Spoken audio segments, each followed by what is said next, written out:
Hello students, good morning to all of you. Welcome in HR Creation official YouTube channel.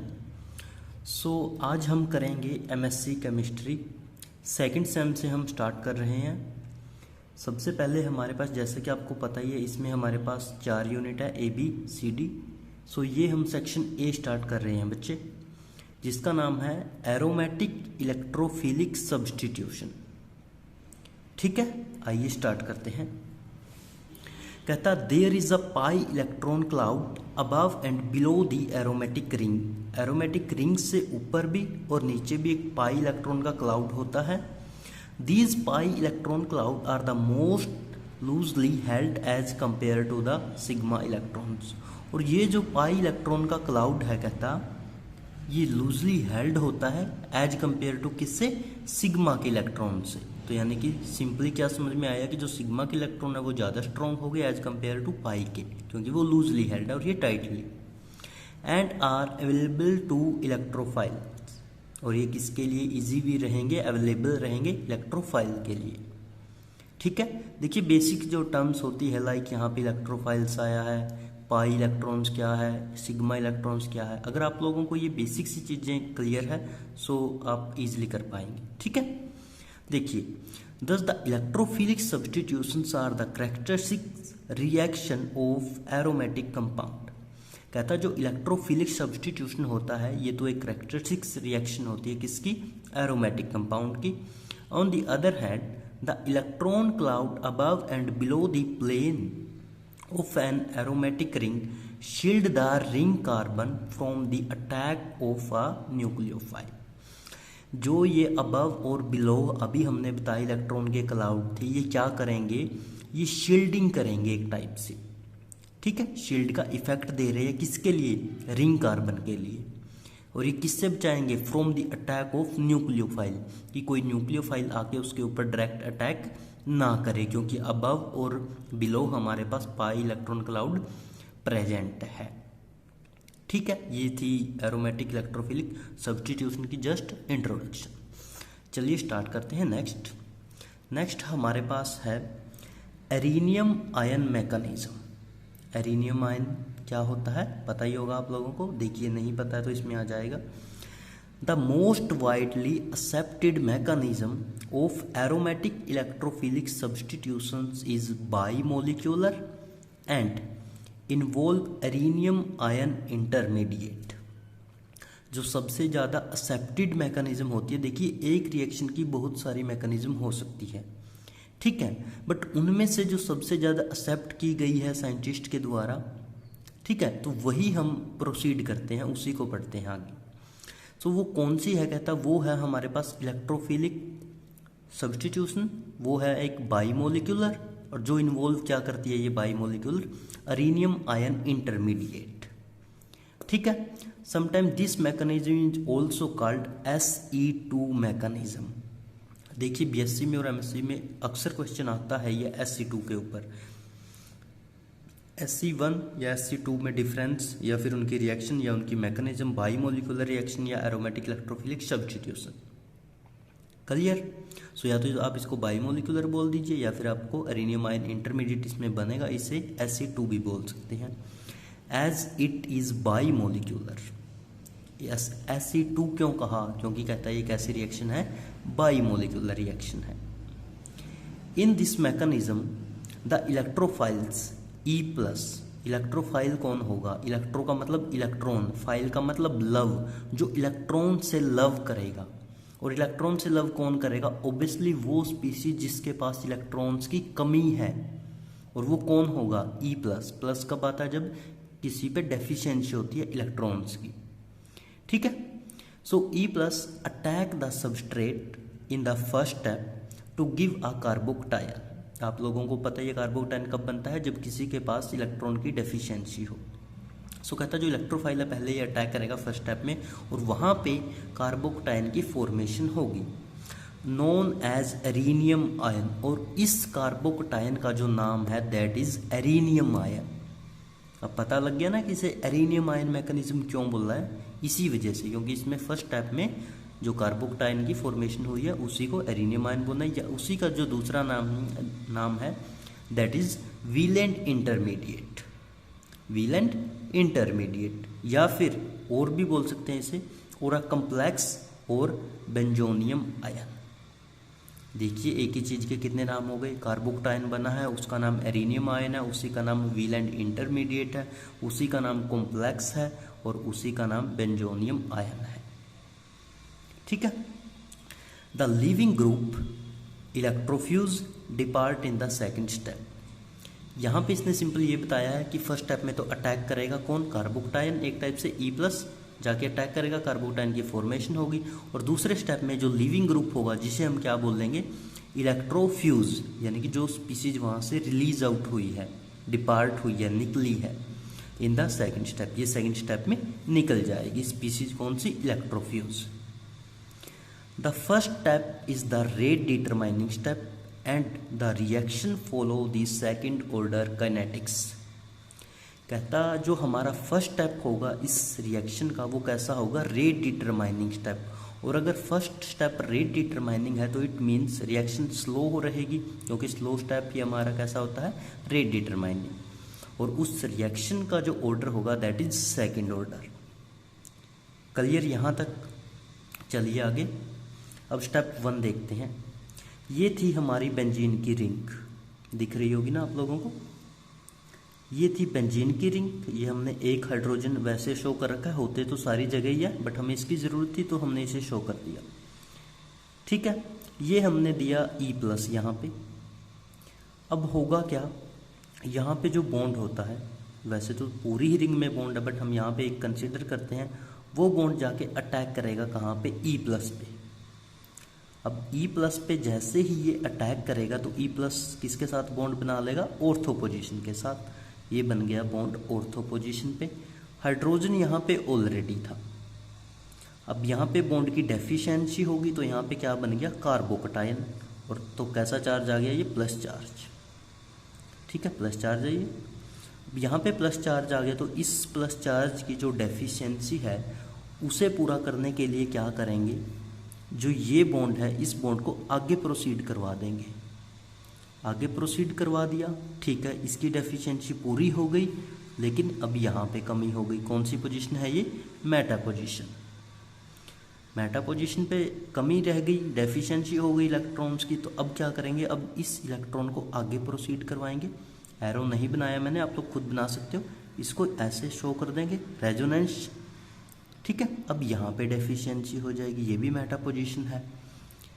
ठीक है जी, या फिर कहता इन तीनों के बजाय मैं इसको कैसे लिख सकता हूँ, मैं इसको ऐसे भी तो शो कर सकता हूँ ना, कि इस मेटा पोजीशन से लेकर ऊपर की ऑर्थो पोजीशन तक क्या है हमारे पास, प्लस चार्ज है रिंग के अंदर। ठीक है, अब जहाँ पे ये प्लस चार्ज बना था, देखिए पहले उसकी थ्योरी में आप लोगों ने पढ़ा था कि जहाँ पे प्लस चार्ज बनेगा वो स्पीसीज क्या होगी, कार्बोकटायन, और उसे हम क्या बोलेंगे, एरिनियम आयन इंटरमीडिएट। सो इन तीनों स्टेप का नाम क्या लिख दिया, एरिनियम आयन इंटरमीडिएट। ठीक है, दिख बेशक साफ ना रहा हो बट आवाज़ आप लोगों को क्लियर है, एरिनियम आयन इंटरमीडिएट। अब देखते हैं इसका सेकंड स्टेप। ये फर्स्ट स्टेप हमारा यहाँ तक कंप्लीट है, कोई डाउट? ये रेजोनेंस स्ट्रक्चर शो कर रखे हैं, किसी को ना भी आता हो तो जस्ट बॉन्ड की मूवमेंट कर रखी है और साथ के साथ चार्ज की। अब देखते हैं इसका सेकंड स्टेप। सेकंड स्टेप में क्या होगा बच्चे, जो हमारी स्पीसीज थी जिसके अंदर ये पॉजिटिव चार्ज हमने इस ऑर्थो पोजीशन से लेके मेटा पोजीशन तक घुमा रखा था, यहाँ पे एक हाइड्रोजन अटैच था और एक हमारा इलेक्ट्रोफाइल। अब क्या होगा, बाहर से एक स्पीसीज आई, कोई स्पीसीज हमने बी कंसिडर कर रखी है यहाँ पे, क्योंकि हम जर्नल रिएक्शन लेके चले हुए हैं। बी के ऊपर क्या है, 2 इलेक्ट्रॉन्स हैं, वो 2 इलेक्ट्रॉन जाके क्या करेंगे, अटैक करेंगे किसके ऊपर, हाइड्रोजन के ऊपर। हाइड्रोजन पे अटैक करना ईजिली है। ठीक है, सो जाके हाइड्रोजन पे अटैक करेंगे तो जो हाइड्रोजन का और इस कार्बन का यानी कि ऑर्थो कार्बन का के बीच में जो बॉन्ड था वो बॉन्ड शिफ्ट हो जाएगा उसके ऊपर। कहाँ पे शिफ्ट होगा वो, जहाँ पे इलेक्ट्रॉन्स की कमी थी। अब इलेक्ट्रॉन्स की कमी कहाँ थी, पूरी रिंग में थी, मतलब इस पोजीशन से इस मेटा पोजीशन तक, तो यानी कि इसके अंदर शिफ्ट हो गया, और जो उसकी कमी थी, इलेक्ट्रॉन डेफिशिएंसी थी बेंजीन रिंग की, वो पूरी हो गई। वो पूरी होते ही रिएक्शन में हम क्या बना देंगे, गोला बना देंगे एक टाइप से, यानी कि जो क्या शो करेगा, बॉन्ड शो करेगा कि पूरी रिंग के अंदर बॉन्ड है डबल। ठीक है, और ये इलेक्ट्रोफाइल ने तो कुछ किया ही नहीं, तो ये तो ऐसे कैसे अटैच रहेगा, ये ऐसे कैसे अटैच है।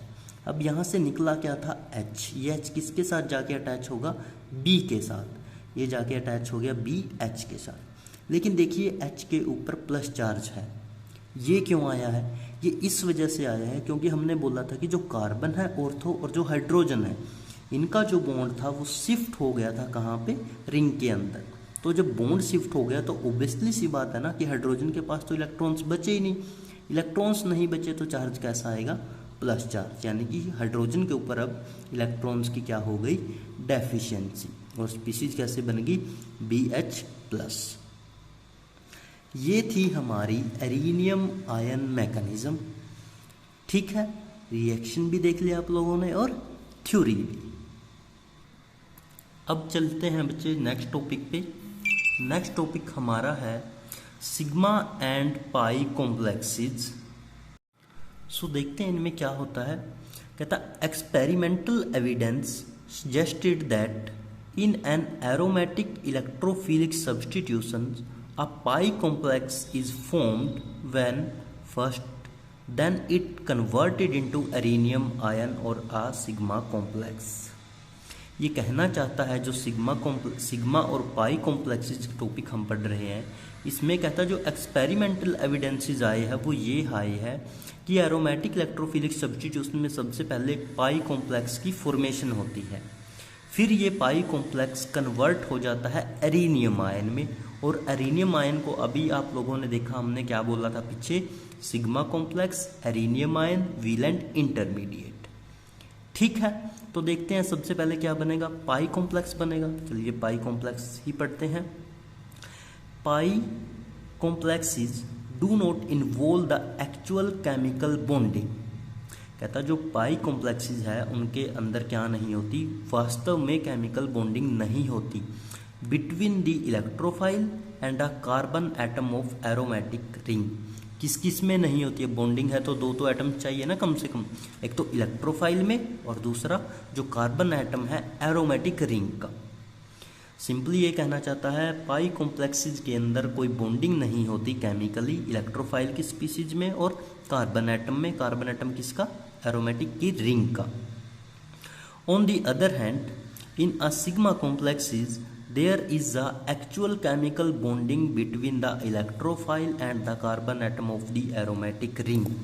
सो बच्चे ये तो बड़ा ही ईजी हो गया याद रखना भी। सिंपली क्या याद रखना, सबसे पहले तो याद रखेंगे कि पाई कॉम्प्लेक्सेस की फॉर्मेशन होती है इलेक्ट्रोफिलिक सब्स्टिट्यूशन में, फिर कहेंगे वो पाई कॉम्प्लेक्सेस कन्वर्ट हो जाता है सिग्मा में, फिर कहेंगे पाई कॉम्प्लेक्सेस के अंदर हमारे पास केमिकल बॉन्डिंग ही नहीं होती, किस किस में, इलेक्ट्रोफाइल की स्पीसीज में और जो कार्बन एटम है एरोमेटिक रिंग का। फिर कहेंगे जो सिग्मा कॉम्प्लेक्सेस है उनके अंदर एक्चुअल केमिकल बॉन्डिंग होती है इलेक्ट्रोफाइल्स में एंड कार्बन की स्पीसीज में जो एरोमेटिक रिंग की है।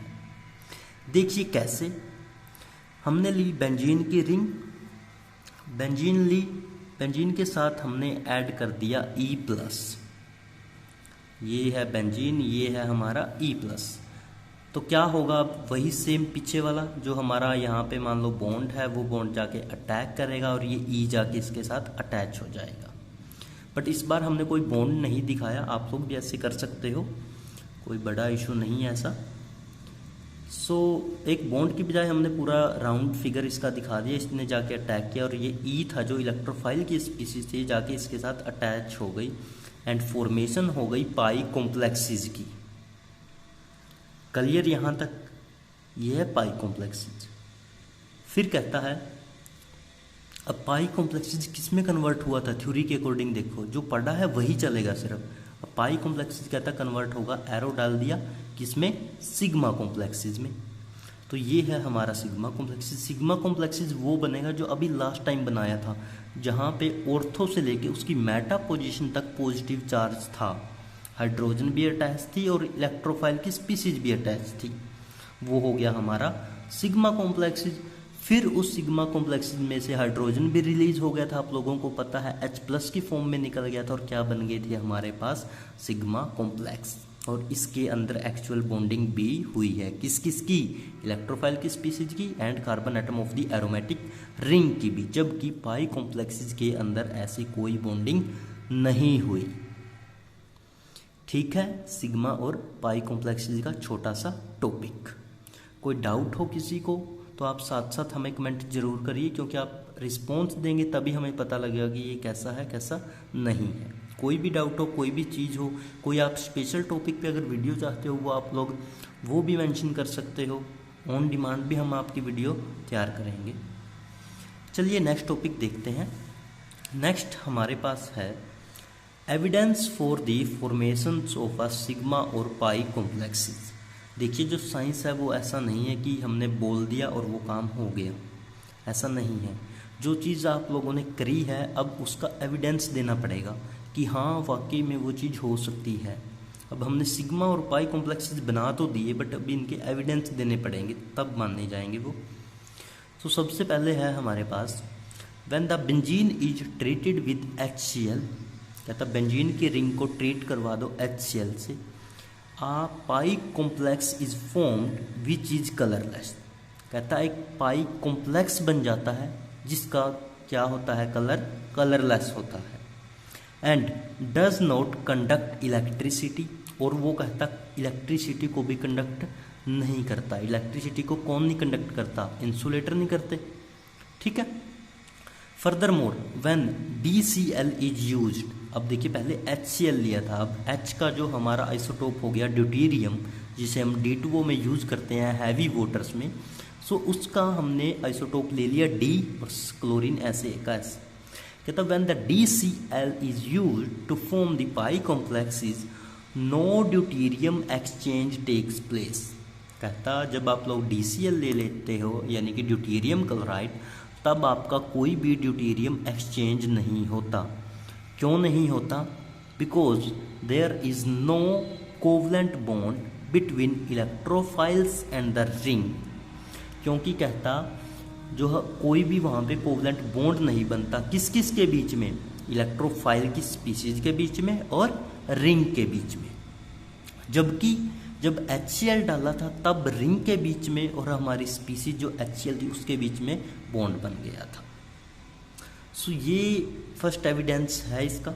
रिएक्शन देखते हैं, ये ली बेंजीन, ये डाला HCl, पूरी रिंग ने जाके HCl के साथ बॉन्ड बनाया और ये कैसा कॉम्प्लेक्स बन गया, पाई कॉम्प्लेक्स, और इसका कोई भी कलर नहीं है, यानी कि कलरलेस।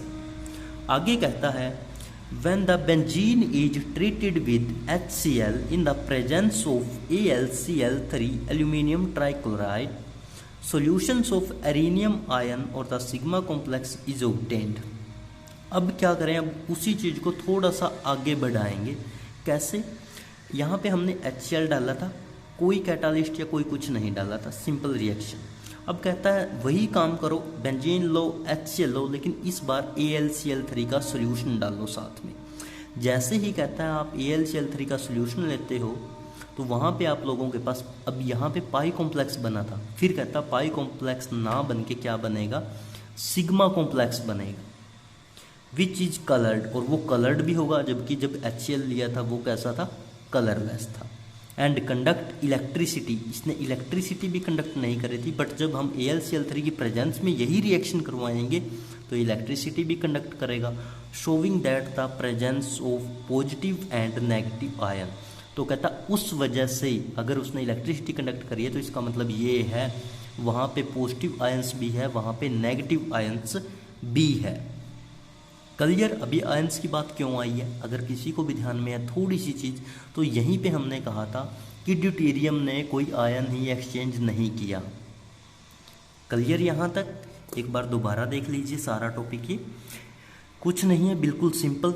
सबसे पहले तो बोलेगा कि बेंजीन लो, बेंजीन के साथ HCl ट्रीट करवाओ, कहता है पाई कॉम्प्लेक्स बनेगा जो कलरलेस होगा और जो इलेक्ट्रिसिटी भी कंडक्ट नहीं करेगा। फिर कहता है आप HCl की बजाय कहता है DCl लो, यानी कि ड्यूटेरियम क्लोराइड, और तब आप लोग क्या करोगे, रिएक्शन करवाओ। लेकिन कहता उस दौरान कोई पाई कॉम्प्लेक्स नहीं बनता क्योंकि कोई कोवलेंट बॉन्ड ही नहीं बनता हमारी रिंग के बीच में और हमारी इलेक्ट्रोफाइल की स्पीसीज के बीच में। फिर कहता है चलो कोई बात नहीं, आप HCl से ही करवा दो रिएक्शन, बट किसकी प्रेजेंस में, AlCl3 की प्रेजेंस में। ठीक है, तो उस दौरान कहता है आप लोगों के पास सिग्मा कॉम्प्लेक्स बनेगा जो कि कलर्ड भी होगा, इलेक्ट्रिसिटी भी कंडक्ट करेगा और जो शो करेगा कि वहाँ पे पॉजिटिव एंड नेगेटिव आयंस है। क्लियर। आप देखते हैं इसकी रिएक्शन। सो ये ली बेंजीन, ये लिया हमने HCl, ये लिया हमने AlCl3। क्लियर। आप लोग HCl की जगह पे DCl भी यूज कर सकते हो जो कि इसने किया था। तो क्या होगा जब ये रिएक्शन करवाएंगे, तो देखिए पहले तो जाके बेंजीन का जो बॉन्ड है वो जाके अटैक करेगा किस पे, H पे। 1 मिनट के लिए अगर मानने भी तो क्या होगा, एक हाइड्रोजन तो ऑलरेडी सबके पास होता ही है हर पोजीशन पे, जो शो नहीं करते हम लोग। एक हाइड्रोजन कहाँ से आ गया, HCl से। दोनों हाइड्रोजन अटैच हो गए और रिंग के अंदर बट अब इलेक्ट्रॉन की डेफिशिएंसी हो गई। तो वो डेफिशिएंसी कहाँ से कहाँ तक है, इस ऑर्थो पोजीशन से जहाँ पे ये इलेक्ट्रोफाइल अटैच हुआ है वहाँ से लेके मेटा पोजीशन तक। इसे हम बोल देंगे सिग्मा कॉम्प्लेक्स, जो कि ऑलरेडी पहले भी पढ़ चुके हो। और साथ में क्या निकल गया, अब इधर क्या बच गया, Cl, और इधर क्या है, AlCl3। तो एक Cl जब यह जाएगा तो क्या बनेगा, AlCl4। फिर यहाँ पे नेगेटिव क्यों आया, नेगेटिव इसलिए आया क्योंकि ये इलेक्ट्रॉन्स छोड़ के गया था। क्लियर यहाँ तक। उसके बाद furthermore when the DCl and the AlCl3 are used to form a sigma complex, deuterium exchange takes place. देखिए वहाँ पे उसने बोला था ना कि ये ड्यूटेरियम कोई एक्सचेंज नहीं करता क्योंकि कोवलेंट बॉन्ड नहीं बनता, लेकिन वही ड्यूटेरियम अब आयन का एक्सचेंज कर रहा है। लेकिन कब कर रहा है, जब प्रेजेंस ऑफ एल्यूमिनियम ट्राइक्लोराइड होगा। तो यानी कि इस रिएक्शन के लिए हमारे पास सबसे important chemical that is aluminium trichloride, जिसने हमारा सिग्मा कॉम्प्लेक्स बनाया, इलेक्ट्रिसिटी कंडक्ट करवाई और कलर्ड कंपाउंड बनाया और प्रूव किया कि यहाँ पे पॉजिटिव एंड नेगेटिव आयंस होते हैं। सो ये था हमारा एविडेंस किस चीज़ का, सिग्मा और पाई कॉम्प्लेक्सेस का। चलिए स्टूडेंट्स नेक्स्ट टॉपिक देखते हैं। अभी आप लोगों ने देखा था, हमने पढ़ा था evidence for the sigma and pi complexes, और उससे पहले पढ़ा था formation of sigma and pi complexes, और उससे पहले आप लोगों ने एरिनियम आयन की फॉर्मेशन। सो अब जो वो एरिनियम आयन की मैकेनिज्म है, हमने उसका क्या देखना है, एविडेंस फॉर एरिनियम आयन मैकेनिज्म। देखिए इसमें हम 2 एग्जांपल्स लेंगे जिनसे जो एविडेंस है वो ये क्लियर करेगा कि इसमें एरिनियम आयन की फॉर्मेशन होती है और सिग्मा कॉम्प्लेक्सेस और पाई कॉम्प्लेक्सेस बनते हैं, सिग्मा ही बनते हैं मेनली। तो देखिए first example, isolation of arenium ion intermediate, कि जो एरिनियम आयन इंटरमीडिएट बनेगा उसको हम क्या करेंगे, आइसोलेट करेंगे, निकाल लेंगे उसको, एक टाइप से दिखेंगे कैसे। Example 1, a sigma complex intermediate first has been isolated by treatment of मेसिटाइलिन। अब मेसिटाइलिन का क्या मतलब है, मेसिटाइलिन होता है ये जब बेंजीन रिंग के ऊपर एक ऊपर मिथाइल ग्रुप और 2 मेटा पोजीशन पे, यानी कि जब एक बेंजीन रिंग के साथ 3 मिथाइल ग्रुप अटैच है, दैट सब्सटेंस इज कॉल्ड मेसिटाइलिन। ठीक है। सो क्या बोला इसने, जो एक सिग्मा कॉम्प्लेक्स इंटरमीडिएट फर्स्ट है, कहता हम उसको आइसोलेट करेंगे with the treatment of mesitylene with ethyl fluoride, ethyl और फ्लोराइड, मिथ इथ 2 कार्बन और साथ में fluoride, and BF3 at 80 degree Celsius, at BF3 and 80 degree Celsius.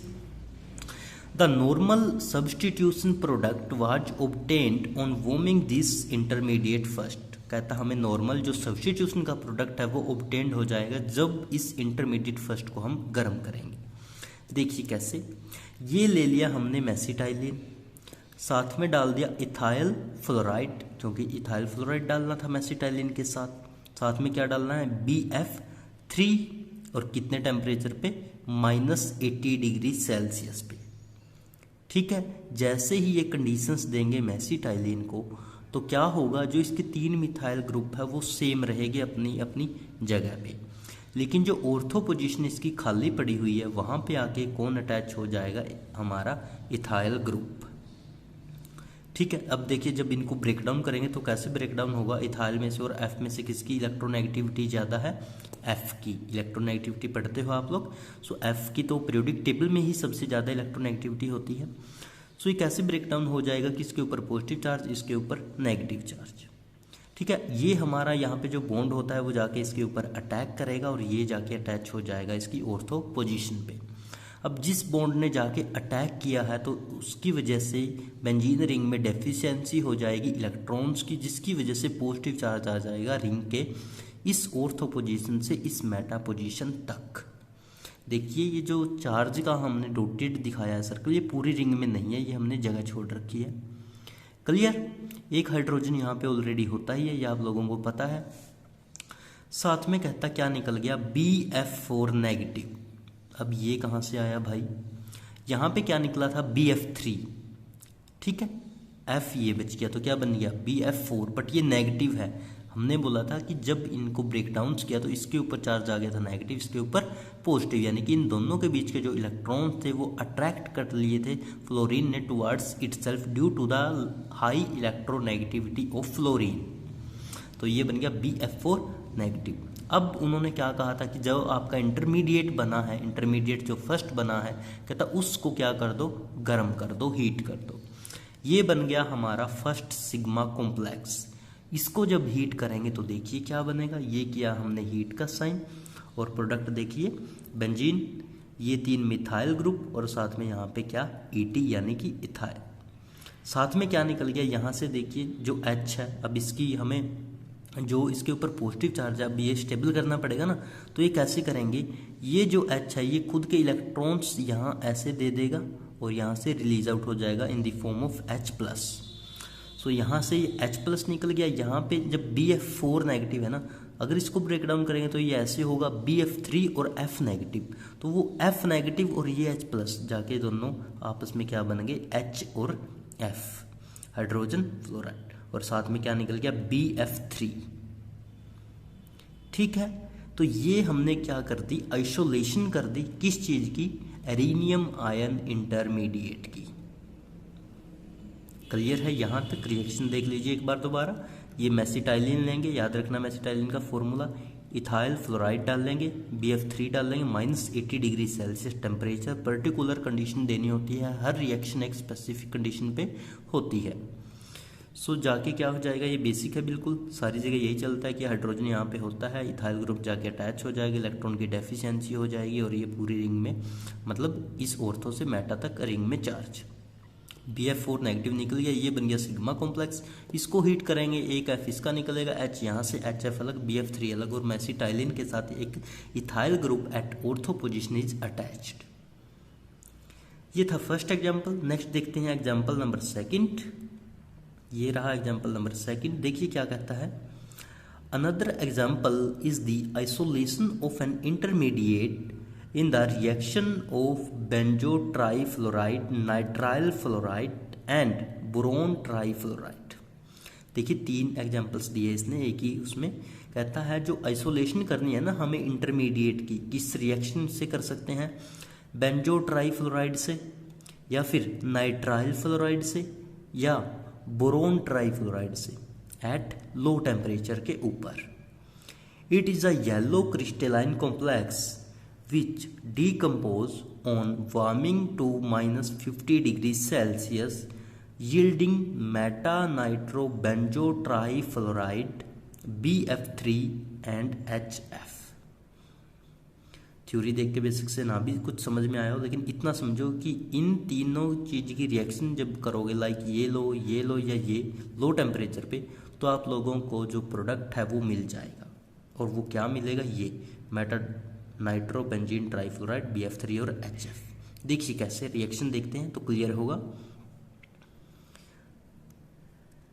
ये ली हमने बेंजीन की रिंग, बेंजीन की रिंग के ऊपर लगा दिया हमने एक कार्बन, और कार्बन के साथ 3 फ्लोराइड F3, साथ में डाल दिया इसमें FnO2, क्लियर, साथ में डाल दिया इसमें BF3। टेम्परेचर लो रखना है तो -80 डिग्री सेल्सियस।